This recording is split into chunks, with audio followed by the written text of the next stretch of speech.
मलाई अचम्म लाग्छ आज आफ्नो यहाँ पीडा यसरी गरेर पोख्नु पर्दाखेरि एउटा मन्त्रीको हैसियतले एउटा नागरिकको लागि हामीले हिजो रातभरि खट्यौँ म यतिकै यो आँसु झर्यो किन आफूले अथाक प्रयास गर्दा पनि नहुँदाखेरि त्यो चित्तै नबुझ्ने रहेछ। देशको कुन चाहिँ संयन्त्र चलायो जुन संयन्त्र नेपाल प्रहरी ट्राफिक प्रहरी जसरी पहिला नेताको मात्र रक्षा गर्नलाई आज हिजो राति तपाईँ हेर्नु होला त्यहाँ रातभरि नेपाल प्रहरी ट्राफिक प्रहरीहरू बाटोभरि उभिएर बसेका थियो।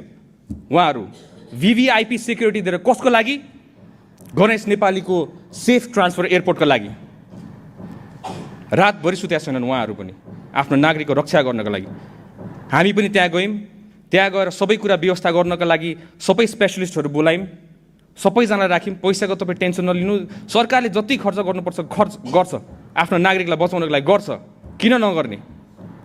पहिला त्यही VIPलाई मात्र सेक्युरिटी दिन्छ भने आज नागरिकलाई सेक्युरिटी दिनको लागि हरेक बाटोको कुना काप्चामा बसेको थियो।